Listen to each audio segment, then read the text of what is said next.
Start करते हैं first question से हम लोग।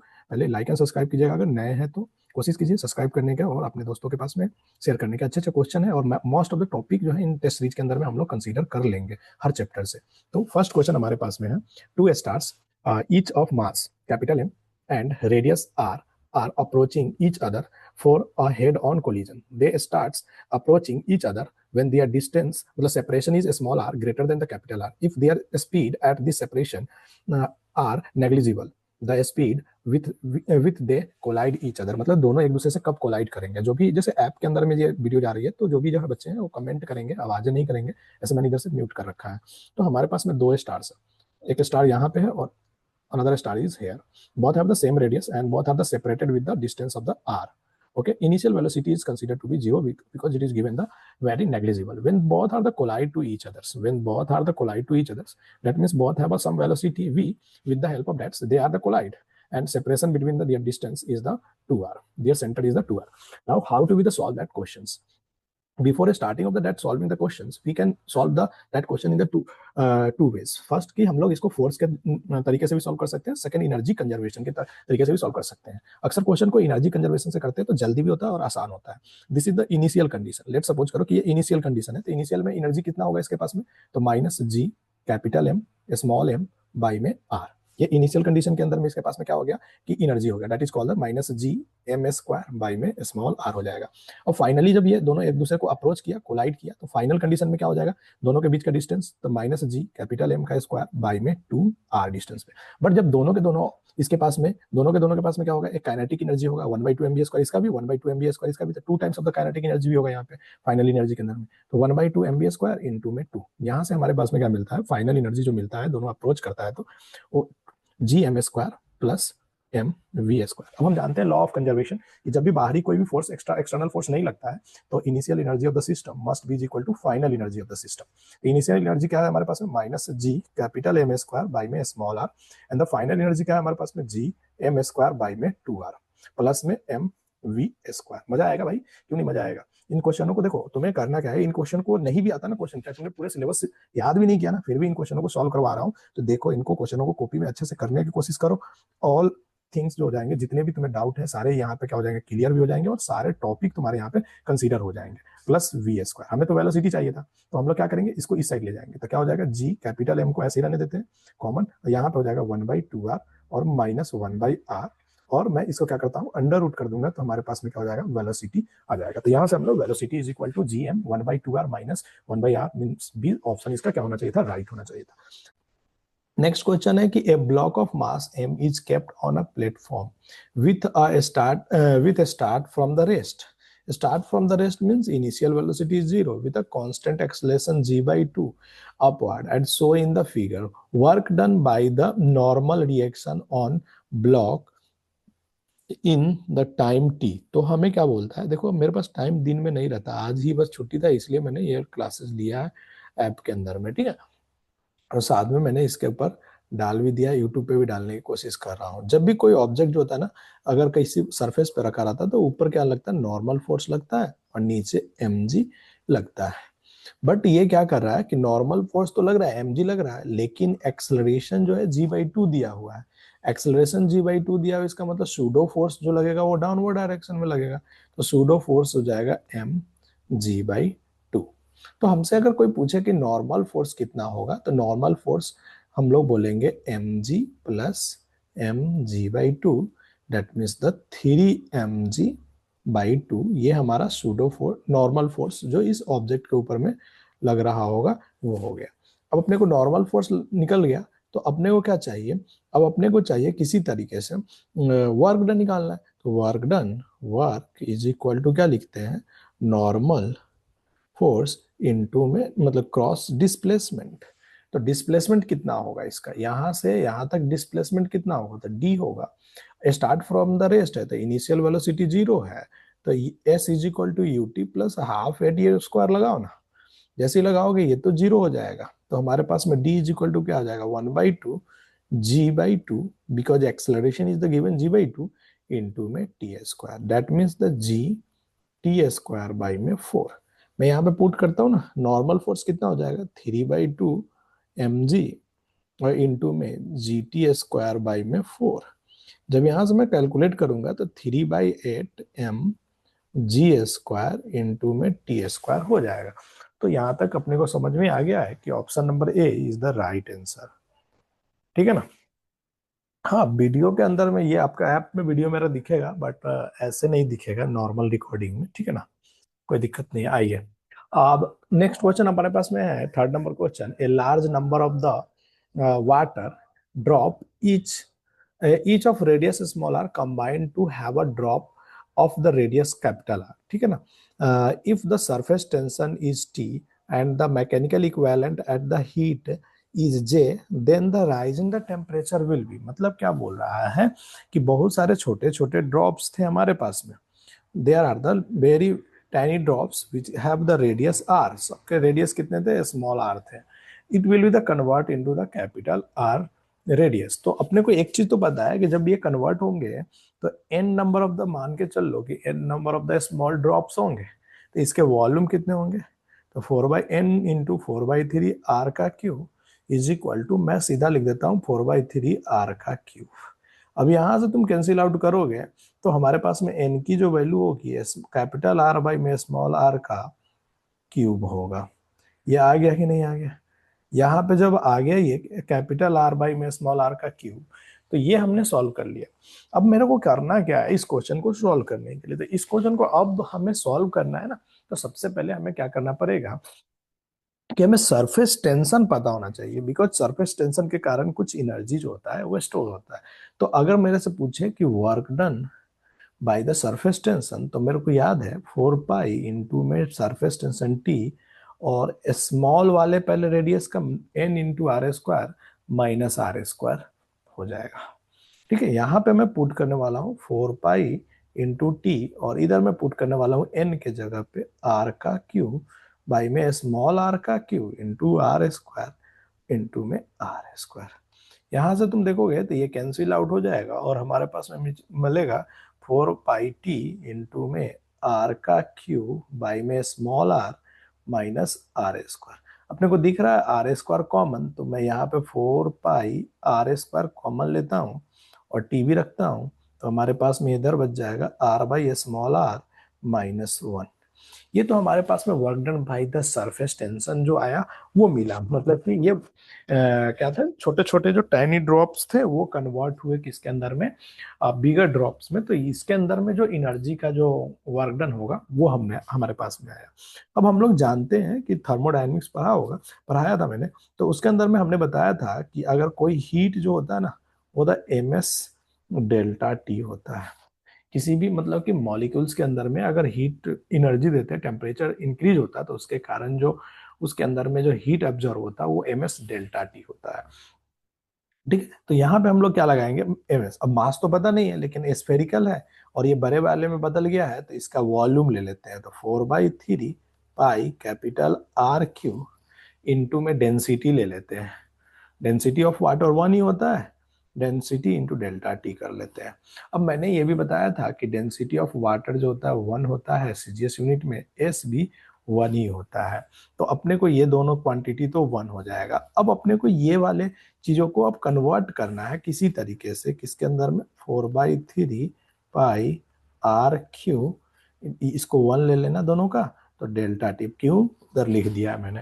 अब अपने को इनको कन्वर्ट करना है, डेल्टा क्यू भी आ गया, हीट भी आ गया, वर्क भी आ गया। तो जूल्स लॉ ने एक चीज बताया था कि जूल्स लॉ क्या होता है, जे इज इक्वल टू वर्क पाई में हीट होता है। तो यहां से मैं हीट इज इक्वल टू क्या लिखूंगा? तो वर्क यानी कि 1/j इंटू वर्क। तो वर्क हमारे पास में कितना है? 4 पाई आर स्क्वायर इंटू में टी, और फिर अपने पास में कितना है? Capital R by small R minus 1। अब मैं इसको सॉल्व करने वाला हूँ। तो कैसे सॉल्व करूंगा? तो हीट के जगह पे मैं ये वाले फॉर्मूला को पुट करूंगा। जैसे ही मैं पुट करूंगा तो हमारे पास में आ जाएगा 4/3 pi capital R Q into delta T. अच्छा क्वेश्चन है, सारे क्वेश्चन जो अच्छे हैं, इसीलिए तो मैं इसको ले रहा हूँ ताकि आप अच्छे क्वेश्चनों को सॉल्व करो, ताकि आपके दिमाग भी खिलेंगे, दिखेंगे, और मतलब कि इससे क्या होगा, प्रैक्टिस भी होंगे। 4 पाई से 4 पाई कैंसिल आउट हो जाएंगे, आर स्क्वायर से ये आर क्यूब में से आर खत्म हो जाएंगे, हमें डेल्टा टी चाहिए, तो डेल्टा टी, ये थ्री ऊपर नीचे है तो ऊपर चले जाएंगे तो 3/j हो जाएंगे। अब अपने पास में आर, यहाँ पे आर है तो ये नीचे आ जाएंगे आर, और इधर टेंशन टी है तो टेंशन टी भी रहने दो। अंडर रूट में क्या हो गया, आर बाई स्मॉल आर -1 हो गया। इस आर से डिवाइड कर दो दोनों में, तो 3t/j, और इधर हमारे पास में हो जाएगा 1/स्मॉल आर -1/कैपिटल आर। ऑप्शन नंबर अपने पास में जो है ये है, third number is the right answer. तो इसका आंसर जो होगा वो सी होगा। तो इस तरह से इन क्वेश्चनों को सॉल्व करना था। ठीक है, तो अभी हम लोगों ने थर्ड क्वेश्चन सॉल्व कर लिया। थोड़ा टाइमिंग लेंगे क्योंकि अच्छे से समझा करके सॉल्व कर रहा है। अब कहता है कि 3 charges are place at the vertex of the equilateral triangles of the side A, so in the figure. Okay, the charges at the vertices A and C are the positive plus Q, and B have a minus Q. Force experiences by the charge placed at a vertex A in the direction to normal of the BC। मतलब क्या हुआ कि अब पहले तो अपने को क्या बनाना पड़ेगा, एक इक्विलेटरल ट्रायंगल बनाना पड़ेगा। तो मैं पहले क्या करता हूँ, एक इक्विलेटरल ट्रायंगल ड्रॉ कर लेता हूँ। ये हमारे पास में क्या है कि इक्विलेटरल ट्रायंगल है, ठीक है ना। अब समझना, इक्विलेटरल ट्रायंगल हो गया, इसमें ABC, कहीं ना कहीं A होगा, कहीं ना कहीं B होगा। तो मैंने बोला A, B और C। अब देखो ए पे तो पॉजिटिव चार्ज रखा हुआ है और सी पे भी पॉजिटिव चार्ज रखा हुआ है, लेकिन बी पे -Q चार्ज रखा हुआ है। -Q चार्ज क्या करेगा, इसको अट्रैक्ट करेगा। तो अट्रैक्टिव फोर्स लगेगा किधर की डायरेक्शन में, इस डायरेक्शन में अट्रैक्टिव फोर्स लगने वाला है। और ये क्या करेगा, प्लस वाले क्या करेगा, इसको रिपेल करेगा। तो रिपेल करेगा तो कुछ इधर लगने वाला है। अब तुमको ऑब्वियस ही बात दिख रहा है कि इसका कंपोनेंट जो होगा इस डायरेक्शन में होगा।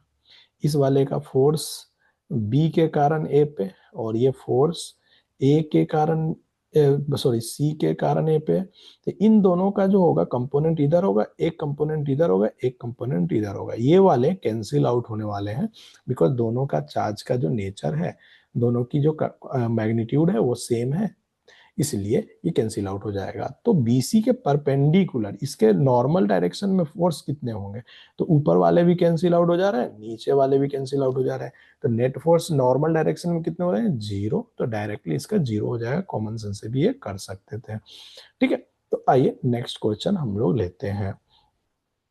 क्वेश्चन नंबर ये 6 होगा शायद, या 5 होगा, आई डोंट नो। तो यहाँ पे हमारे पास में क्वेश्चन के अंदर में क्या बोल रहा है कि हमारे पास में क्वेश्चन है, axis of a solid cylinders of a infinite length and radius R lies at along the y-axis, and it carries a uniform distributed current I along the positive direction. The magnetic field at a point r/2, y, r/2। तो अपने पास में देखो, अब y direction में अपने पास में क्या है कि एक यूनिफॉर्म सॉलिड है, सॉलिड सिलेंडर है। तो मैं ऐसा मान लेता हूँ कि एक सॉलिड सिलेंडर है जिसका रेडियस r है, और मैं y डायरेक्शन जो है ना outward to the that display, ये डिस्प्ले के आउटवर्ड में हम लोग मान के चलते हैं कि ड्राई डायरेक्शन में है, सॉरी वाई डायरेक्शन है। और मैं इधर मान लेता हूँ कि ये एक्स एक्सिस है और ये हमारे पास में वाई एक्सिस है। उसने बोला है कि हमें मैग्नेटिक फील्ड वहां पे निकालो जो r/2 डिस्टेंस और r/2 डिस्टेंस पे है। तो r/2 डिस्टेंस और r/2 डिस्टेंस मान के चलो कि एक P पॉइंट यहाँ पे होगा जो यहाँ से r/2 डिस्टेंस पे होगा और इधर से भी r/2 डिस्टेंस पे होगा। इसका मतलब ये 45 डिग्री पे होगा। थोड़ा सा मेरे को इसका बिगर फिगर बनाना चाहिए ताकि तुम्हें अच्छे से समझ में आ जाए। जस्ट मैं इसको थोड़ा सा बड़ा बना देता हूँ, इतने बड़े में हम सॉल्व करते हैं। ठीक है, अब यहाँ पे मैंने बताया कि ये जो करंट जो फ्लो हो रहा है वाई एक्सिस में डाउनवर्ड और अपवर्ड हो सकता है। ठीक है, इसको हमने वाई एक्सिस मान लिया। ठीक है, अब मैंने इधर को क्या बोला कि एक्स एक्सिस, और इधर वाले को मैंने बोला Y axis, Z axis, sorry Z axis. अब अपने को जेड में r/2 जाने का और y में भी, सॉरी x में भी r/2 जाने का। तो यहाँ पे जो एक्सिस दिया हुआ है ये r/2 r/2 हो जाएगा। यहाँ से इस डिस्टेंस को भी हम लोग मेजर कर सकते हैं। ठीक है, अब अपने को पता है कि जब ये r/2 ये भी r/2 है तो इक्विलेट सॉरी स्क्वायर बनेगा, दैट मीन्स ये तो 45 डिग्री होगा। अब अपने को डायरेक्शन पता करना है मैग्नेटिक फील्ड का, तो मैंने क्या माना है कि जो डॉट का मतलब क्या होता है, डॉट का मतलब होता है आउटवर्ड, तो अगर ऐसे मानोगे तो तुम्हारे जो होंगे डायरेक्शन ऊपर की तरफ हो जाएंगे। तुम्हारी इच्छा है जैसे भी लेना है ले लेना, चलेगा, पॉजिटिव मान के चलो तो इधर की तरफ मैग्नेटिक फील्ड होगा। अब मेरे को पता है कि कोई भी सॉलिड सिलेंडर के कारण जो मैग्नेटिक फील्ड होता है इनसाइड द सिलेंडर वो होता है mu naught J into R by में 2। अब जे क्या होता है यहाँ पे, करंट डेंसिटी होता है, यानी कि आई बाई में एरिया होता है। करंट आई है, एरिया क्या है, पाई आर स्क्वायर हो जाएगा क्रॉस सेक्शनल एरिया। तो यहाँ पे जब हम पुट करेंगे तो म्यू नॉट आई बाई में 2 पाई r² इंटू में स्मॉल आर, तो स्मॉल आर इससे कितने डिस्टेंस पे है, r/2 डिस्टेंस पे है, तो यहाँ पे मैं पुट कर देता हूँ r/2। तुम यहाँ से देखोगे तो हमारे को मिलेगा म्यू नॉट आई बाई में 4 पाई r मिलेगा। ये तो हमारे पास में मिल गया। बी, मैग्नेटिक फील्ड मिला है, उसका मैग्नीट्यूड मिला है। बट ये क्या होता है ना, एक वेक्टर क्वांटिटी होता है, तो इसका मतलब क्या हुआ कि इसके एक डायरेक्शन भी होंगे। तो how do we find the direction, तो इसके दो कंपोनेंट ले लेते हैं, एक तो इधर कंपोनेंट हो जाएंगे इसके परपेंडिकुलर और एक इधर हो जाएंगे। एक होगा एक्स में और एक होगा वाई में। तो मैं क्या लिखूंगा कि सीधा लिख देता हूं यहाँ पे कि मैं एक्स वाले कंपोनेंट को लूंगा तो क्या लिखूंगा, कॉस थीटा आई कैप, और वाई वाले कंपोनेंट को लूंगा तो क्या लिखूंगा, सॉरी जेड वाले कंपोनेंट को, तो जेड वाले देखो, जेड वाले नीचे की तरफ है, कुछ इस तरह से नीचे की तरफ है, और एक्स वाला ऐसे देखो यहाँ पे ना, थोड़ा सा अच्छे से इसको बना लेते हैं, थोड़ा सा ये ना कॉम्प्लिकेटेड बना दिया है इसलिए समझ में नहीं आ रहा होगा। तो मैं इसको क्या करता हूँ ना कि देखो यहाँ पे ये 90 डिग्री पे क्या हो गया, मैग्नेटिक फील्ड मिला। अब इसके दो कंपोनेंट करेंगे, एक कंपोनेंट जो जेड एक्सिस के अलॉन्ग होगा और दूसरा कंपोनेंट जो होगा वो एक्स एक्सिस के होगा।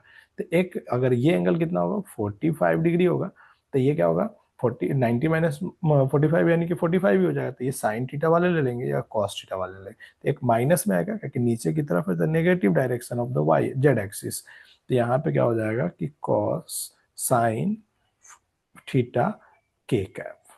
अब मेरे को पता है, क्या पता है कि अपने को म्यू नॉट आई बाई में 4 पाई r, तो ये आ गया हमारे पास में।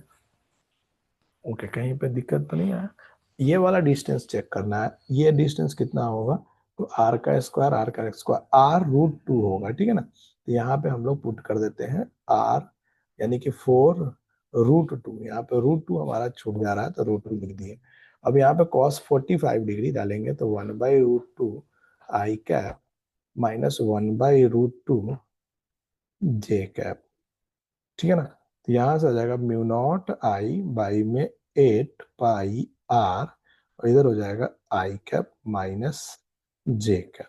तो हमारे पास में म्यू नॉट आई 8 आ रहा है, लेकिन यहाँ पे 8 है नहीं, तो इसको फिर से एक बार सॉल्व करना पड़ता है क्या। एक मिनट को, यहाँ से कुछ गड़बड़ हुआ है, फिर से देखते हैं एक बार, ठीक है।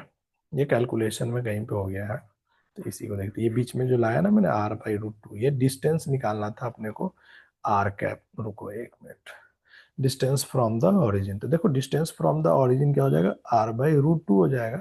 तो यहाँ पे मैंने स्मॉल r को r/√2 लिखा। यहाँ से म्यू नॉट आई बाई में 2√2 पाई इंटू आर हो जाएगा, आर से ये कैंसिल आउट हो जाएगा।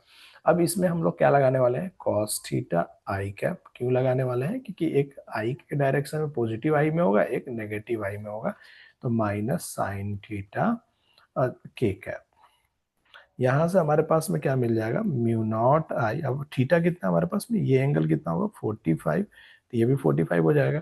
तो mu naught 2√2 pi into R, और इधर हो जाएगा हमारे पास में कॉस 45 1/√2 आई कैप माइनस 1/√2 के कैप। ओके, 1/√2 कॉमन हो जाएगा, तो यहाँ से आ जाएगा म्यू नॉट आई बाई में 4 पाई r, और इधर हो जाएगा हमारे पास में आई कैप माइनस के कैप। तो with the direction mu not I by में 4 पाई आई कैप माइनस के कैप, ए अपना ऑप्शन हो जाता है जो सही होगा यहाँ पे, ठीक है। तो आइए नेक्स्ट क्वेश्चन हम लोग करते हैं। ये क्वेश्चन हो गया हमारा सॉल्व। तो अच्छा क्वेश्चन था, that's wise it will take the time, ये इसीलिए टाइम लिया थोड़ा सा मेरे को। आइए नेक्स्ट क्वेश्चन हमारे पास में, two identical short bar magnets each having the magnetic moment 10 ampere meter square are arranged such as their axis lies और आर परपेंडिकुलर, मतलब एक्सिस लाइंस जो है वो क्या है, परपेंडिकुलर है। तो हम लोग क्या करते हैं कि दो मैग्नेटिक बार पहले बना लेते हैं, एक तो यहाँ पे हो गया, and they are their centers of the same straight line and the in a horizontal plane if the distance between their center is 0.2 meters दिया हुआ है। ये हो गया मान लो साउथ और ये हो गया नॉर्थ। इसी तरह से दूसरे वाले को रखना है, लेकिन वो परपेंडिकुलर होना चाहिए, तो इस तरह से है। और इनके बीच का सेंटर जो है वो कितने डिस्टेंस पे है, तो वो 0.2 मीटर के डिस्टेंस पे है। ठीक है, अब ये मान लो नॉर्थ है तो ये हो गया साउथ, ऐसा मान लेते हैं। ठीक है, अब मैं बताऊं तो देखो यहाँ पे कौन सा फॉर्मूला लिखोगे, तो हमने बताया था कि डाइपोल मोमेंट के एक्सिस पे मैग्नेटिक मोमेंट कितना होता है, अगर इसके बीचों बीच में हमें कहाँ पे निकालना, मिड पॉइंट पे, तो इसके बीचों बीच यानी कि पी पॉइंट पे निकालना है अपने को। तो इससे यहाँ पे इस डायरेक्शन में मैग्नेटिक फील्ड होता है on the axis of magnetic field, इसको 1 मान लेते हैं। तो B1 जो हो जाएगा वो क्या हो जाएगा, म्यू नॉट बाई में 4 पाई 2 कैपिटल M बाई में D का क्यूब होता था। ठीक है, अब इसके कारण, ये वाले के कारण में अगर मैं निकालूं तो इसके कारण जो होगा अपवर्ड डायरेक्शन में परपेंडिकुलर होता था अपोजिट में, तो इसको B2 बोलूं तो ये हो जाएगा mu naught by 4 pi M by में D का क्यूब। हमें तो नेट मैग्नेटिक फील्ड चाहिए, तो नेट तो इधर हो जाएगा, तो बी नेट जो होगा वो क्या आ जाएगा हमारे लिए, तो ये हो जाएगा म्यू नॉट बाई में, सॉरी, B1 का स्क्वायर प्लस B2 का स्क्वायर का अंडर रूट करो।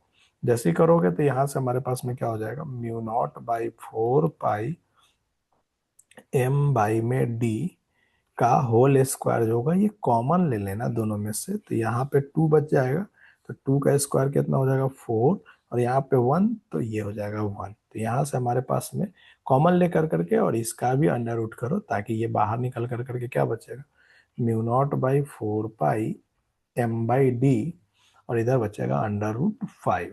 म्यू नॉट बाई 4 5 की वैल्यू जो होती है 10 की पावर 7 होती है, तो √5 इंटू 10 की पावर -7 हो जाएगी, ये होती है। अब अपने को कैपिटल M दिया हुआ है 10 और ये दिया हुआ है 0.5, तो M दिया हुआ है 10 और ये दिया हुआ है 0.5, तो इसको पुट करो आंसर आ जाएगा।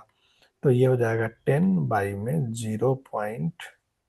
कितना दिया हुआ है, 0.2 दिया हुआ है, ठीक है, 0.2 लिखेंगे। तो यहाँ से हमारे पास में आ जाएगा अंडर रूट 5 इंटू 10 की पावर -7 और इंटू में, अब इसको थोड़ा सा सॉल्व करोगे तो ये 50 के आसपास में आ रहा है शायद।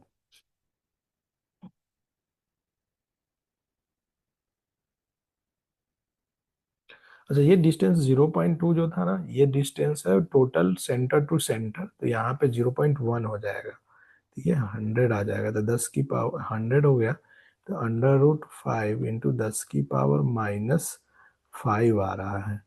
अंडर रूट 5 10 की पावर -5 डी का क्यूब।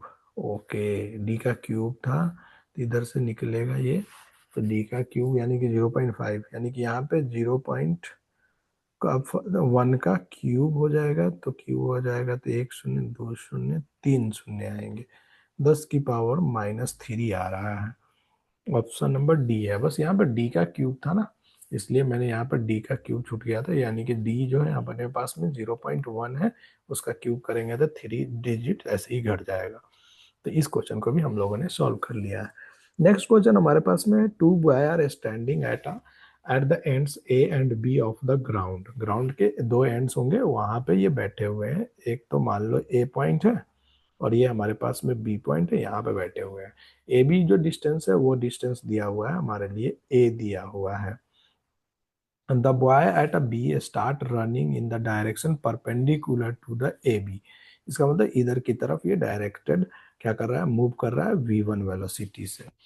अब कहता है कि the boy A starting running simultaneously with velocity V and catches the other boy in the time t। मतलब ये V वेलोसिटी से स्टार्ट हो रहा है और इसको कैच कर ले रहा है किसी टाइम टी पे। तो सपोज कर लो कि इस v वेलोसिटी जो जाएगा तभी तो ये कैच कर पाएगा इसको। तो लेट सपोज कर लो कि ये एंगल थीटा है हमारे पास में। तो इसको अप्रोच करने वाला जो वेलोसिटी है वो क्या है, v cos थीटा।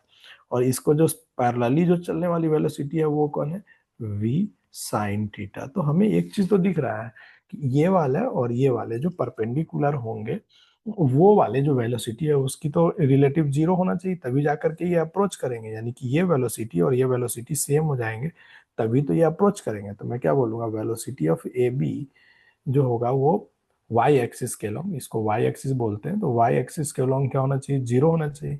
तो V A minus V B ये भी जीरो होना चाहिए। तो V A is equal to क्या हो जाएगा यहाँ से वी बी। तो V A is equal to V B, इसका मतलब V sine theta nothing but क्या हो जाएगा वी वन। तो यहाँ से हमारे पास sine theta is equal to क्या हो जाएगा वी वन बाई वी हो जाएगा। ये भी हो गया हमारे लिए। अब अपने पास में क्या हो जाएगा, ये तो फर्स्ट हो गया। अब अपने पास में क्या हो जाएगा कि अब हमें अप्रोच करना है। तो अप्रोच कौन से वाले से वेलोसिटी से कर रहा है, इस वेलोसिटी से कर रहा है। तो time T is equal to distance Y, velocity लगाते हैं, रिलेटिव वेलोसिटी उस डायरेक्शन। तो रिलेटिव डिस्टेंस कितना है तुम्हारे पास में ए, और रिलेटिव वेलोसिटी उस डायरेक्शन में कितना है तो v cos थीटा। अब cos theta is equal to sine theta अपने को पता है, तो cos थीटा भी निकाल सकते हैं ना, 1 - sin² थीटा का अंडर रूट लगा करके। जैसे ही लगाऊंगा तो 1 - sin² थीटा, इसका मतलब क्या हो गया v1 का स्क्वायर बाई में v का स्क्वायर का अंडर रूट हो जाएगा। तो यहाँ पे पुट करूंगा और हमारे पास में आंसर आ जाएगा। आंसर के अंदर में क्या है ना कि v1 का स्क्वायर, पहले मैं पुट करके देख लेता हूँ, a बाई में v अंडर रूट 1 - v1 का स्क्वायर बाई में v स्क्वायर है। ठीक है, इसको सॉल्व करते हैं। तो यहाँ पे ये वी स्क्वायर से वी कट जाएगा, अपने पास में आंसर आ जाएगा 1 - under root V square minus V one का स्क्वायर आ जाएगा। तो ये हमारा आंसर है। जो इसके अंदर में अपने पास में अंडर रूट तो रहेगा ही रहेगा, तो ऑप्शन में है ही नहीं, तो यहाँ पे लगा लो वी स्क्वायर, इसका अंडर रूट कर लो, और ये ऑप्शन नंबर सी हो जाएगा। थोड़ा सा ऑप्शन में कहीं पे कैंसिल आउट नहीं हुआ है जिसके कारण ये गड़बड़ हो गया है, बट यही आंसर होगा। ठीक है ना, तो ये देख लेना एक बार, इसमें पॉजिटिव मार्क्स मिल सकते हैं बच्चे को। क्वेश्चन नंबर हमारे पास में है 8। देखते हैं क्या है। A block is placed on the rough horizontal plane, a time T depends horizontally, force is the fkt, act on that block, k is the positive constant, the acceleration time graph पूछ रहा है। तो acceleration time graph पूछ रहा है तो पहले एक ब्लॉक रखो, और रफ हॉरिजेंटल पे है तो पीछे की तरफ कौन सा लगेगा, फ्रिक्शनल फोर्स लगेगा, और आगे की तरफ क्या लगेगा, फोर्स लगेगा। तो F minus frictional force is equal to mass into acceleration बोलते हैं। एफ कितना हो जाएगा, तो के इंटू टी माइनस इधर क्या हो जाएगा बोलो, mu M G is equal to mass into acceleration. तो y is equal to M X plus C का एक इक्वेशन बनेगा, या तो माइनस सी का बनेगा, देखते हैं कौन सा बनता है। m से डिवाइड कर दो तो k by M into T minus mu G is equal to A. अब ये m हो गया हमारे लिए, यानी कि ये हो गया y। तो ये स्ट्रेट लाइन ग्राफ दिख रहा है हमको, y इज इक्वल टू, मैं ऐसे लिख सकता हूँ कि ये हमारा हो जाएगा k बाई में m इंटू में x minus constant mu G जो कॉन्स्टेंट हो गया। जब हम लोग ग्राफ बनाते हैं तो x जीरो पे, यानी कि टाइम जीरो पे एक्सलरेशन जो होना चाहिए वो नेगेटिव होना चाहिए, t जीरो पे एक्सलरेशन माइनस में माइनस म्यू जी होना चाहिए। तो माइनस म्यू जी इन सारे ग्राफ में जाओगे तो कुछ इधर ऐसे जा रहा है, यहाँ पे ग्राफ जो है कुछ सटीक दिख रहा है मेरे को माइनस में जाते हुए, तो ये वाला हो जाएगा ग्राफ। अच्छा, अब हम एक्सलरेशन जीरो पे टाइम की वैल्यू देखते हैं। एक्सलरेशन जीरो पे टाइम की जो वैल्यू आ रही है वो आ रही है म्यू जी एम बाई में के, इसका मतलब पॉजिटिव कुछ वैल्यू आ रही है, तो इसका मतलब ये ग्राफ हमारा हो जाएगा डी नंबर जो ग्राफ है, ये हमारा इसका आंसर हो जाएगा। तो इसको याद रखना, ये क्वेश्चन बहुत अच्छा था, दैट्स वाइज हमने यहाँ पे लिया था, और अच्छे से सॉल्व करना है इसको। चलो आ जाओ, नेक्स्ट क्वेश्चन हमारे पास में, a new systems of the unit is proposed in which unit of the mass is alpha kg, unit of length is beta meter, and unit of time is taken the, तो 5 joule को कैसे हम लोग convert करेंगे, तो हम लोगों ने पढ़ा था न्यूमेरिकल वैल्यू इनटू में यूनिट जो होता है ये कांस्टेंट होता है। फिर हम लोगों ने पढ़ा था कि n1 u1 जो होता है वो n2 u2 के बराबर होता है। अब मेरे को कन्वर्ट करना है, तो 5 जूल, जूल क्या है, एसआई यूनिट है, तो जूल को हम लोग क्या लिखते हैं, केजी मीटर स्क्वायर सेकेंड -2, तो यहाँ पे लिखेंगे केजी मीटर स्क्वायर सेकेंड की पावर -2। n2 हमें निकालना है। दूसरे यूनिट में अल्फा दिया हुआ है, अल्फा इंटू के। फिर क्या दिया हुआ, बीटा मीटर, तो यानी कि बीटा इंटू मीटर का स्क्वायर इंटू में गामा इंटू में सेकेंड का -2 हो जाएगा। यहाँ से देखोगे तो ये तो कैंसिल आउट हो जाएंगे सब में इधर से, तो हमारे पास 5 बाई में क्या बचेंगे, अल्फा ये आ जाएंगे नीचे, बीटा स्क्वायर भी आ जाएंगे नीचे, और गामा की पावर -2 आ जाएंगे नीचे। यहाँ से हमारे पास में 5 अल्फा की पावर -1 बीटा की पावर -2 गामा की पावर +2 इज इक्वल टू क्या आ जाएंगे, n2। ऑप्शन नंबर बी हमारा हो जाएगा यहाँ पे सॉल्व। नेक्स्ट हमारे पास में ये sinusoidal voltage of amplitude 25 volt and frequency 50 hertz is applied to the half wave rectifier, okay, using the PN junction diode. No filter is used and the load resistance is 1000 ohms. The forward resistance RF of ideal diode is 10 ohm. ओके, RF दिया हुआ है diode का 10 ohm. The percentage rectifier efficiency is, तो पहले तो मेरे को रेक्टिफायर बनाना पड़ेगा। मैंने एक रेक्टिफायर बनाने के लिए मैंने क्या किया कि यहाँ पे एक पीएन जंक्शन डायोड यूज करना था, मैंने कर लिया। अब आउटपुट हमारे पास में क्या है, रेजिस्टेंस, जो लोड रेजिस्टेंस है वो 100 नहीं 1000 ओम है, और इसके जो रेजिस्टेंस है वो है 10 ओम का है।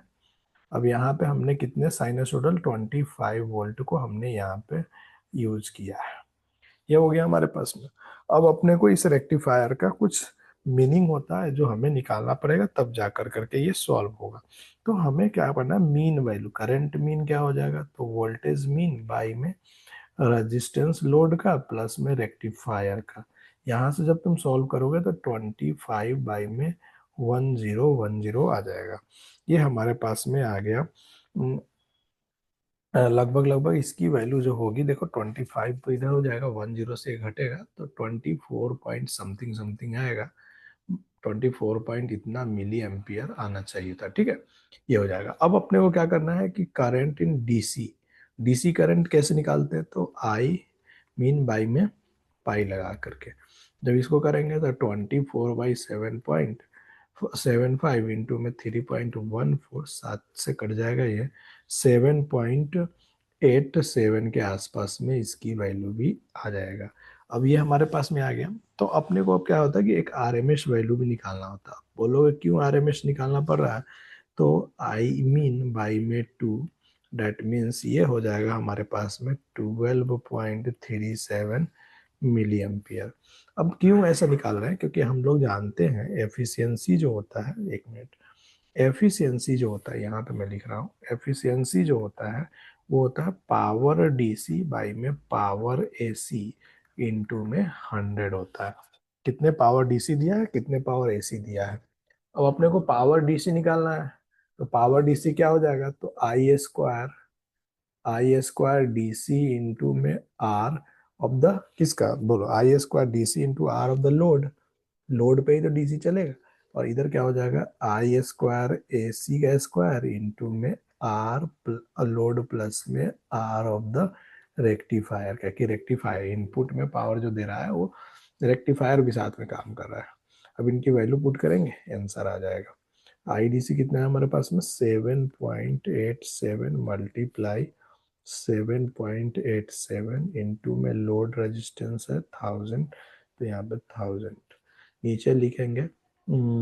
आई डी सी का स्क्वायर आई ए सी यानी कि आर एम एस वाला लिखना है अपने को, तो R M S 12 point something आया, तो 12.37 इंटू 12.37 इंटू 1010, ये 0.9 के 9 के आसपास में इसको सॉल्व करेंगे तो लगभग लगभग आ जाएगा 9.999 कुछ, और इसको करें 49 और बार 44, यानी कि इसकी जो वैल्यू आएगी 49 इंटू 9, 9 60 के आसपास में आएगा, 60 पॉइंट समथिंग समथिंग।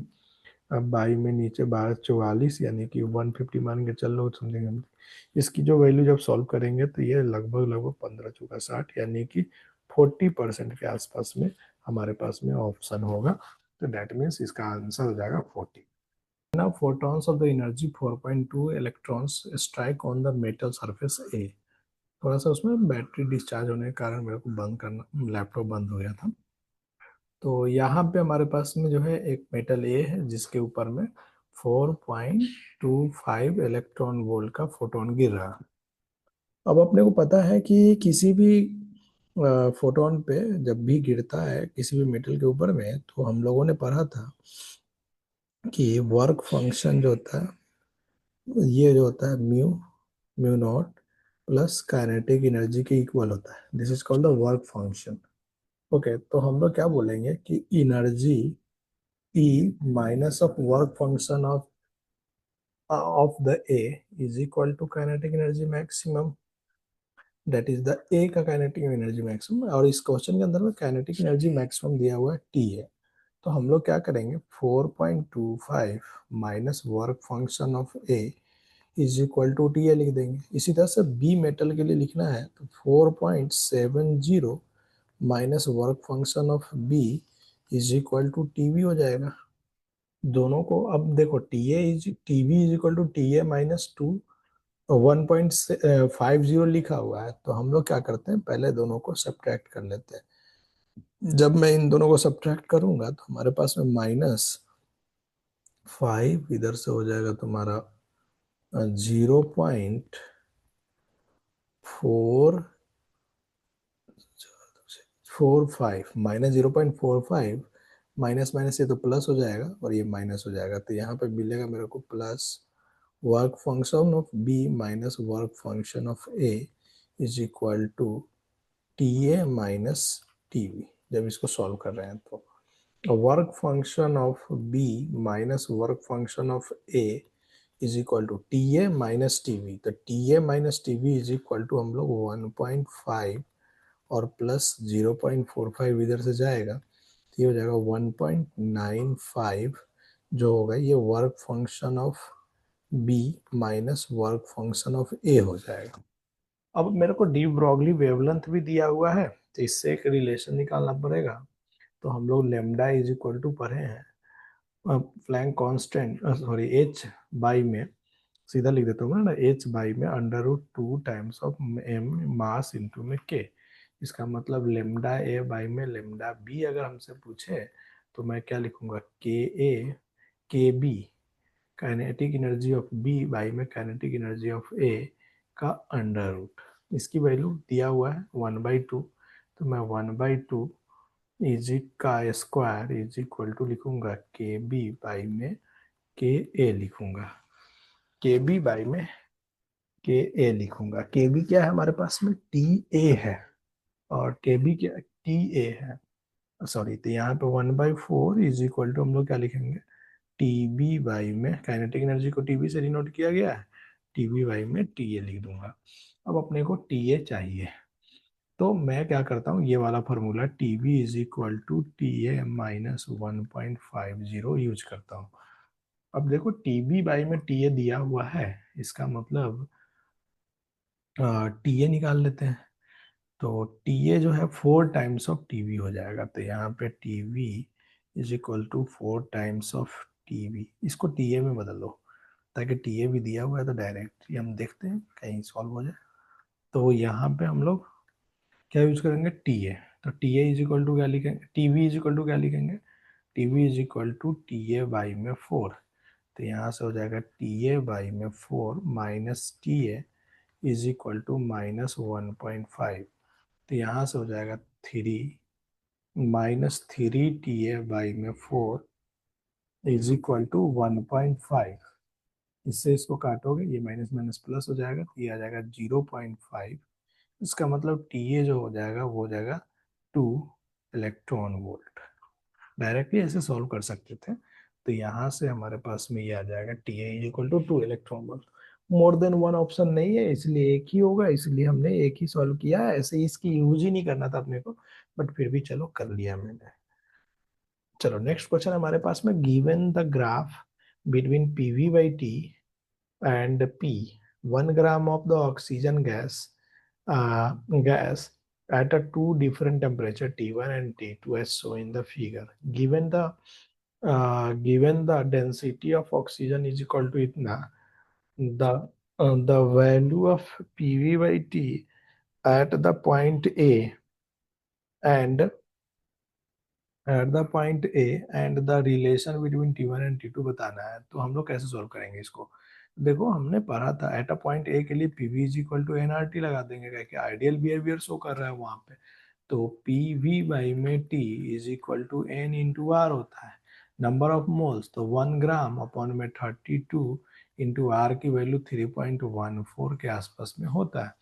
जब हम इसको सॉल्व करेंगे तो लगभग लगभग इसकी वैल्यू जो आ जाएगी वो आ जाएगी हमारे पास में 0.259। 3 2 जा 6 होता है, इसलिए 5 to 9 एक ऑप्शन में है, तो मैंने दो ऑप्शन में है, तो इसी यही होगा इसका। तो ये तो पीवी वाई में टी ए आ गया। पीवी वाई में टी ए, अब मैं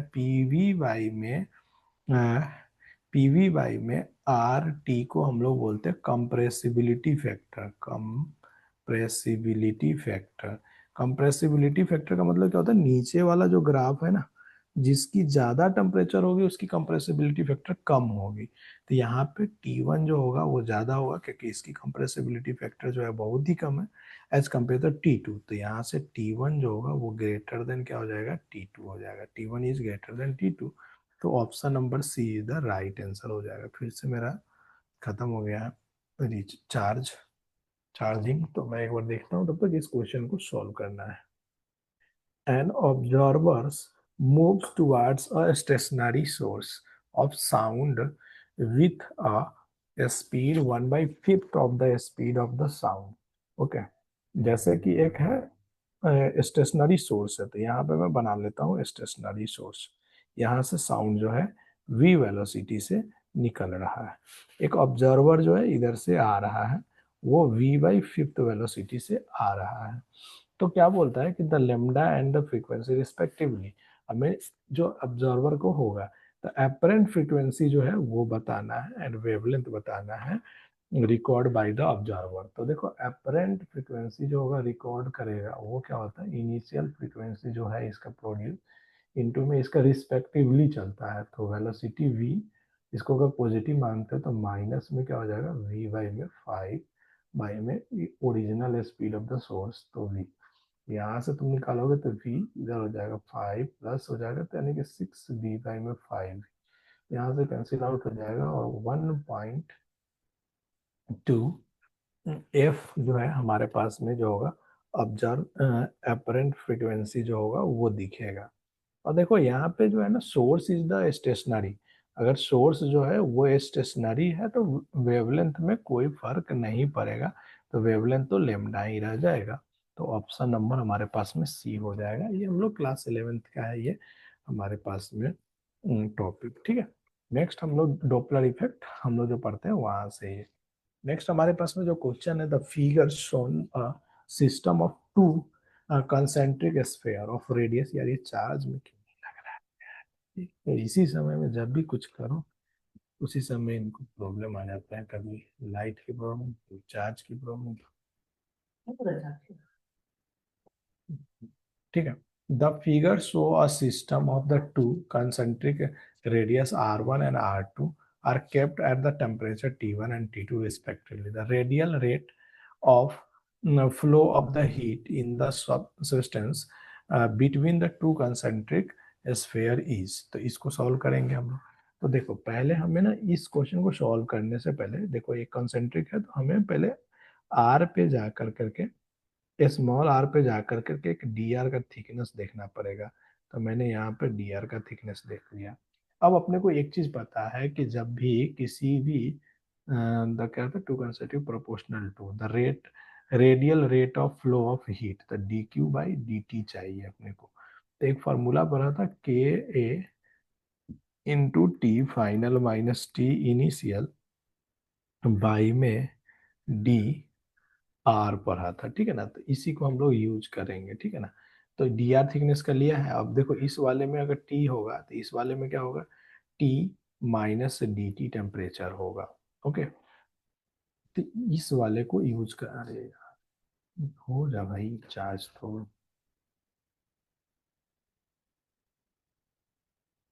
एक मिनट इसको लग, अब इसको सॉल्व करना है, ये तो हो जाएगा बट ये चार्ज में एक बार लग जाता।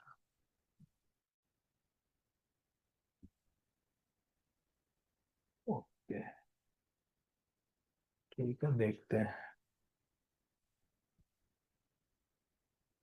चलिए, तो हमने यहाँ पे D Q by D T is equal to K, spherical है तो 4 पाई r स्क्वायर इसका रेडियस हो जाएगा। टी फाइनल है, T minus D T minus की हो जाएगा बाई में डी आर हो जाएगा, यहाँ से ये कैंसिल आउट हो जाएगा। और हमारे पास में D Q by D T जो होगा वो minus of K 4 pi r square by में डी आर हो जाएगा। तो और यहाँ पे डी टी भी आ जाएगा। तो अब मैं क्या करता हूँ, D Q by D T तो रहेगा ही रहेगा, इधर हो जाएगा 1 by r square D R, और इधर हो जाएगा तुम्हारे पास में minus of K 4 pi into D T. अब अपने को इसकी वैल्यू निकालना है, तो ये तो सारे कांस्टेंट हो गए। तो अपने को क्या मिलेगा, D Q by D T, ये इधर हो जाएगा इसका -1 बाई r, कहाँ से, R1 से R2 तक जाना है, ठीक है, is equal to minus of K 4 pi into D T. D Q by D T इधर हो जाएगा मेरे को -1 बाई R2 -1 बाई R1, ये माइनस जो है, माइनस ये हो तो माइनस माइनस प्लस हो जाएगा, is equal to minus of K 4 pi into D T. तो यहाँ से R1, यहाँ से हो जाएगा ये R2, तो हमारा ऑप्शन हो जाएगा R2 माइनस R1 बाई में, यानी कि बी ऑप्शन हमारा राइट। इधर से इधर जाएगा, इधर से ऊपर जाएगा, प्रोपोर्शनलिटी हो जाएगा, डी ऑप्शन हो जाएगा। है कि इसने पूछा है प्रोपोर्शनलिटी, तो यहाँ पे हम लोग क्या कर लेंगे, डी। तो ये हो जाएगा हमारा D Q by D T, D Q by D T directly proportional to R1 R2 by में R2 माइनस R1। जब मैं इसको सॉल्व करूंगा ना तो ये वाली प्रोपोर्शनल, ये तो सारे कांस्टेंट हो गए, हट जाएंगे तो यही आ जाएंगे, तो इसलिए हमारा जो आंसर होगा वो डी होगा, बी ना होगा। ठीक है, अब मेरा जो है चार्जिंग खत्म हो गया है, तो मुझे एक बार चार्जिंग लेना पड़ेगा इसको सही से। तो यहाँ पे ऑप्शन नंबर डी हो जाएगा। अब अपने को आते हैं next question. A gas is a compressed isothermally or to half its initial volume. The same gas is compressed separately through the adiabatic process until its volume is again the reduced to the half. Then अपने को जैसे कि दो तरह के compression हो रहा है, तो हम लोग जानते हैं कि एक पीवी ग्राफ होता है हम लोग को यहीं से, क्योंकि यहाँ पे कंप्रेशन में वर्क डन की बातें हो रही है सब जगह पे। तो पीवी ग्राफ में अगर सेम गैस है तो इस तरह से एडियाबेटिकली का ग्राफ होता है, और ये जो होता है आइसोथर्मल का ग्राफ होता है। तो यहाँ पे हम लोग ऑब्वियसली देखते हैं कि पीवी ग्राफ में जो वर्क डन होता है वो एरिया अंडर द कर्व जो होता है ये वाला होता है। तो यहाँ पे हम लोग देख रहे हैं कि वर्क डन जो है आइसोथर्मल प्रोसेस का वो लेस है work done by the adiabatic, है कि एडियाबैटिक का ग्राफ जो है ऊपर है, एडियाबैटिक प्रोसेस का जो ग्राफ है वो ऊपर है और ये आइसोथर्मल का ग्राफ नीचे होता है। तो इसको पूरा सॉल्व करने की जगह पे ना हम लोग क्या करेंगे कि सीधा ये वाला ग्राफ कंसेप्ट यूज कर कर करके भी सॉल्व कर लेंगे। तो ऑप्शन नंबर हमारे पास में, the gas through the adiabatic process will be required more work done, तो यही हो जाएगा बी। तो यहाँ पे बी ऑप्शन हो जाएगा। अब हमारे पास में है a ray PQ incident on the refracting face BA। BA पे ये क्या होता है, रिफ्रैक्टिंग करता है, ठीक है। अब अपने को क्या कहता है कि show in the figure immersion होता है, रिफ्रैक्टिव इंडेक्स भी दिया हुआ है AC, अंदाजा ए बी बराबर AC, यानी कि ये 60 तो ये भी 60 हो जाएगा, ठीक है। रिफ्रैक्टिव इंडेक्स दिया हुआ है तो हमको डेविएशन बोला था। डेविएशन क्या होता है कि आई प्लस ई माइनस ए होता है। आई कैसे निकालेंगे, तो यहाँ से आई निकाल लेंगे। आई कैसे हो जाएगा, तो sine I is equal to mu into में, तो म्यू कितना दिया, √3 इंटू में साइन R1। ये R1 कितना हो जाएगा, अगर ये 60 हो जाएगा तो ये कितना हो जाएगा 30, तो 30, तो आई यहाँ से हो जाएगा √3/2 साइन आई, तो यहाँ से आई जो होगा वो 60 डिग्री आ जाएगा। अब यहाँ से ये निकल रहा है, इमर्ज हो रहा है, तो ये ई एंगल चाहिए, तो ये भी 60 है, तो ये 30 हो जाएगा। तो यहाँ से जब लगाएंगे तो √3 sin 30, स्नेल्स लॉ लगा रहे हैं दोनों जगह पे, इंटू में साइन ई, तो √3/2 इज इक्वल टू साइन ई। यहाँ से ई की जो वैल्यू होगा वो भी 60 डिग्री हो जाएगा। इसमें पुट करेंगे आंसर आ जाएगा 60 + 60 - 60, तो यहाँ से आ जाएगा 60 डिग्री। तो हमारा option number A is the right answer आ जाएगा। Which of the following has have the zero average value in the plane electromagnetic wave. Plane electromagnetic wave में बहुत जो इलेक्ट्रिक फील्ड है मैग्नेटिक फील्ड दोनों जो होता है जीरो हो जाएगा तभी होगा। To inductor L1 and the L2 दिया हुआ है, इसकी वैल्यू इंटरनल रेजिस्टेंस भी दिया हुआ है, are the connected in the parallel across the 5 volt batteries, there the circuit at the t is equal to 0 and the maximum current and the minimum current का ratio बताना है। तो दो conductor है, जो पहले मतलब कि इंडक्टर्स है, उसके साथ में रेजिस्टेंस जो है वो दिया हुआ है, इसका है 1 मिली हेनरीज और 3 ओम है, ठीक है। दूसरे वाले कंडक्टर है जिसका है 2 मिली हेनरीज एंड 4 ओम है, इसका कितना है 4 ओम है, तो मैं यहाँ पे 4 लगा देता हूँ। थोड़ा सा क्या हो गया ना कि 4 ओम हो गया। अब अपने को क्या बोलता है कि 5 बैटरी जो है 5 वोल्ट का जो बैटरी है वो 12 ओम के पर, इसका मतलब यहाँ पे एक पैरेलल इस सिस्टम पे लगा हुआ है 12 ओम, और इसके जो है यहाँ पे एक स्विच के थ्रू यहाँ पे क्या लगा होगा, एक 5 वोल्ट का बैटरी लगा होगा, ऐसा है। तो t इज इक्वल टू 0 पे क्या होगा, तो हमें पता है कि t इज इक्वल टू 0 पे इंडक्टर जो होता है ना, इंडक्टर जो होता है वो ओपन सर्किट की तरह बिहेव करता है, तो ये दोनों ओपन हो जाएंगे। जब ये दोनों वर्क ही नहीं करेंगे तो टोटल करंट किससे जाएगा, इससे जाएगा, आई 12 ओम एम्पियर से, तो आई जो हो जाएगा, मान लो I1 अभी, तो I1 जो हो जाएगा वो क्या हो जाएगा V/R, यानी कि 12/0 पॉइंट समथिंग समथिंग, यानी कि 5/2, 5/12 भी रख लो इसको, 5/12 हो गया। अब हमारे पास में क्या है कि t is equal to infinity पे, t is equal to infinity पे इंडक्टर जो होता है वो कैसा बिहेव करने लगता है, शॉर्ट सर्किट। इसका मतलब ये सीधी लाइन एक शॉर्ट सर्किट यानी कि एक लाइन से, तो हमें आर इफेक्टिव निकालना पड़ेगा इसके अंदर। आर इफेक्टिव में 12 और 4 पहले कर लो, ये पैरेलल में है, तो ये हो जाएगा 4 × 12/16, यानी कि ये हो जाएगा 3। अब ये 3 ओम जो है पैरेलल टू द 3 ओम है, इसका मतलब इसकी आर इफेक्टिव जो आएगी वो हो जाएगी 3/2। तो करंट जो होगा इसके अंदर में कितना हो जाएगा, तो 5 बाई में रेजिस्टेंस होता है, तो 3 बाई क्या हो जाएगा 2, यानी कि 2 ऊपर चल जाएगा, तो 10/3 आ जाएगा। तो ये मैक्सिमम हो जाएगा और ये मिनिमम हो जाएगा, तो हमें आई मैक्स यानी कि 10/3 बाई में 5/12, इसका मतलब हो जाएगा कि 10/3 इंटू 5, ऊपर हो जाएगा 12, 5 2 जा 4 3 जा, यानी 8 हमारा आंसर हो जाएगा 8। तो इस तरह से सॉल्व करना है। जब देखो ये सारे क्वेश्चन है तभी आपको समझ में आएगा जब पूरा फिजिक्स आप पढ़े होंगे तब। In the diffraction pattern due to the single slide of a width A, the first minimum is observed at the angle of the 30 degree। तो मिनिमम के लिए क्या था हमारे पास में, single slide d sin theta is equal to n lambda, और maximum के लिए कितना था, d sin theta is equal to 2n + 1 into λ/2 होता है। तो इसने बोला फर्स्ट मिनिमम, तो फर्स्ट मिनिमम का मतलब क्या हुआ कि d sin theta is equal to 1 into lambda, तो साइन थीटा d की जगह पे इसने क्या दिया है विड्थ a, तो यानी कि λ/, में सीधा a, d की जगह पे हमने a, d is equal to a में पुट कर देता हूँ। तो साइन 30 डिग्री है, तो साइन 30 डिग्री मिनिमम के लिए, तो 1/d यानी 1/2 is equal to lambda by D हो जाता है।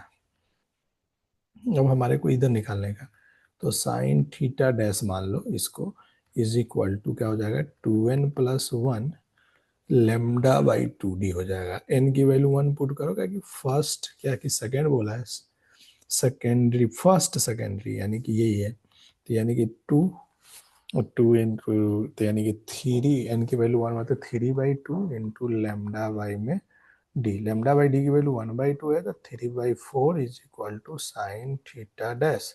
तो थीटा डैश कितना हो जाएगा, साइन इनवर्स 3/4, साइन इनवर्स 3/4 यानी कि डी ऑप्शन हो जाएगा।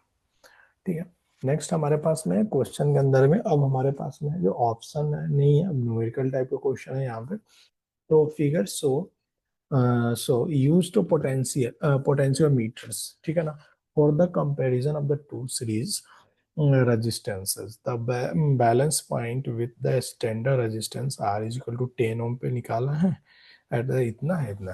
तो हम लोग कैसे सॉल्व करेंगे इसको, तो हम लोग जानते हैं कि पोटेंशियल डिफरेंस जो होता है वो डायरेक्टली प्रोपोर्शनल टू होता है L2 बाई में L1, कितने डिस्टेंस पे वो बैलेंस पॉइंट मिला है। और दूसरा क्या होता है कि E2 बाई में E1 जो होता है वो होता है तो I इंटू एक्स बटा में I इंटू आर, उसके अंदर में जो करंट है। तो हम यहाँ से सीधा दोनों का रिलेशन से L2 बाई में L1 लगा लेंगे, तो x जो हो जाएगा वो L2 बाई में L1 इंटू में R हो जाएगा। L2 तुम्हारा कितना है, 68.5 बटा में 58.3 इंटू में 10। अब यहाँ से हो जाएगा 685 बाई में 583 इंटू में 10, 1 पॉइंट समथिंग समथिंग, यानी इसकी वैल्यू 1 पॉइंट समथिंग आएगा, इंटू में 10 करोगे तो 11 पॉइंट समथिंग समथिंग आ जाएगा। तो इसकी जो वैल्यू हो जाएगी, डायरेक्ट सॉल्व तो नहीं हो पाएगा, इसके लिए कैलकुलेशन ही करना पड़ेगा। 85 इंटू में 583, 1 टाइम्स में 583201। अब नहीं लगेगा तो यहाँ पे क्या हो जाएगा कि एक डेसिमल देंगे, तो एक शून्य आ जाएगा, 5 2 नहीं होगा तो 1, तो 11 पॉइंट समथिंग समथिंग आ रहा है। ठीक है, क्या कि 10 से मल्टीप्लाई जब होगा तो इसकी वैल्यू हो जाएगी 11 पॉइंट, देख लेते हैं कितना आता है, 583, तो ये हो जाएगा 7, ये हो जाएगा 3, ये 2 है तो 1, यानी कि 1 तो 3 हो जाएगा, ये हो जाएगा 10, 10 में 9, 9 में से तो 4, यानी कि अब ये 7 बजे 35, यानी कि 7, यानी कि 11.75 मान के चल लो इसका आंसर होगा। इंटीजर टाइप होता है तो नियरेस्ट इंटीजर देते हैं, ये भी बात याद रखना। ठीक है, इसका 12 तक, 11.2 इतना से 12 तक की वैल्यू होगी तो तुम इसके अंदर में ला सकते हो। नेक्स्ट हमारे पास में an automobiles moves on a road with a speed of 54 kilometer per hour. The radius of the wheels is 0.45 and the moment of inertia of the wheel is given the 3. If the vehicles is brought to rest in the 15 second, the magnitude of average torque limit transmitted by the brake to the wheels, तो torque is equal to क्या होता है, I into alpha. अपने को आई तो दिया हुआ है 3, अल्फा निकालने का है, तो अल्फा कैसे निकालेंगे, तो अल्फा निकालने के लिए हमारे पास में ये वेलोसिटी दिया हुआ, तो v is equal to omega R लगाऊंगा।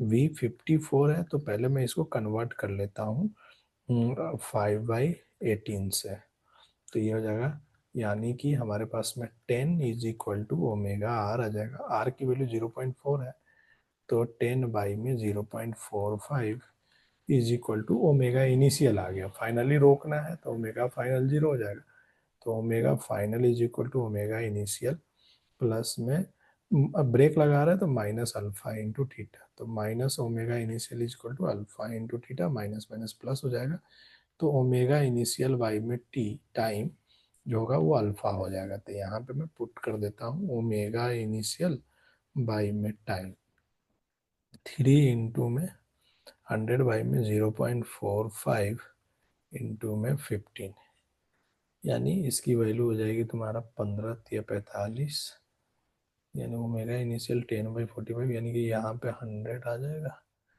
45 हो जाएगा, 15 से ये मल्टीप्लाई हो जाएगा तो ये हो जाएगा 5 3 जा, और ये हो जाएगा 5 2 जा, ये हो जाएगा 5 3 जा, ये हो जाएगा 20, यानी कि 40/9, यानी कि 4 पॉइंट न जो होगा 36, 4.444 के आसपास में आ रहा है। शायद यही होना चाहिए, बट कैलकुलेशन मिस्टेक भी हो सकता है, तो ये बात ध्यान में रख लेना थोड़ा सा।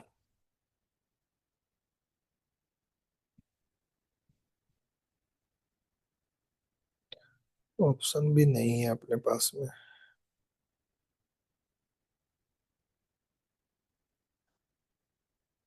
45, यानी ओमेगा इनिशियल बाई में टाइम कितना दिया हुआ है, टाइम 15 सेकेंड दिया हुआ है ना, टाइम 50 सेकेंड दिया हो तो omega final is equal to ये हो जाएगा 15 या 45, 5 10।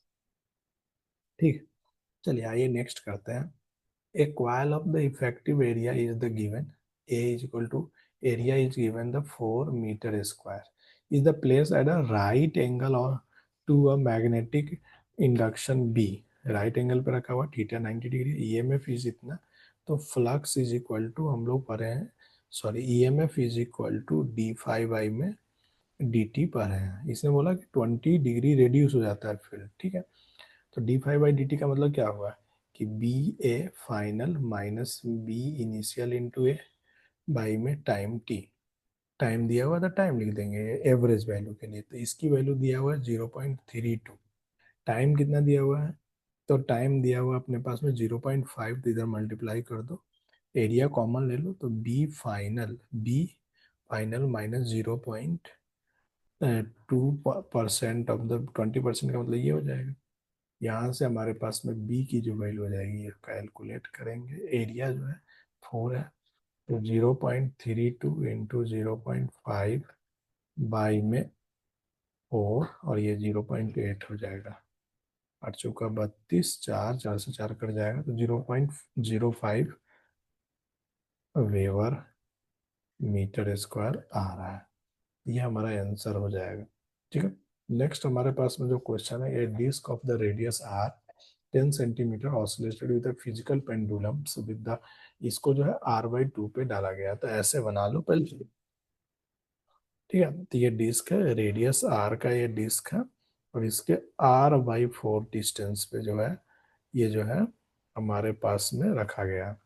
तो हमें क्या बोल रहा है कि 10 सेंटीमीटर पे है, R it is the centre approximate of time period. तो टाइम पीरियड क्या होता है किसी भी ऐसे रखने पे, तो 2 पाई अंडर रूट आई में एम जी इंटू में एच हो जाता है। तो हमें किसी तरह से आई निकालना है, तो आई इसके अबाउट कितना होता है, mr²/2, mr²/2 प्लस में mr²/4 डिस्टेंस पे है तो 16, जब इसको करेंगे तो 16, यानी कि 8 mr² आ जाएगा शायद, इसको सॉल्व कर 16 2 18, अच्छा 9 mr² बाई में 16 आ जाएगा। तो यहाँ पे पुट कर देंगे, तो 2 pi under root 9 mr² by में 16 बाई में mg/4।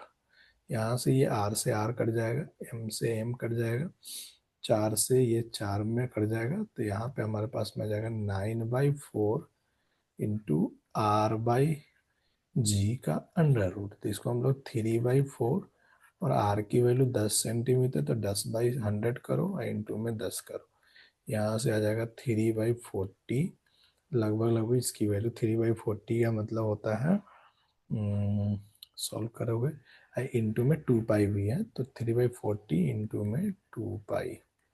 ये बस अपने को अब सॉल्व ही करना है, तो इसको सॉल्व करते ही कुछ वैल्यू आएगी, 3 2 6 9 हो जाएगा, 6 या 18, 18 का डिवाइड करेंगे 4 से तो 9 चौका 36, ठीक है, 94 के आसपास में आ रहा है इसका आंसर।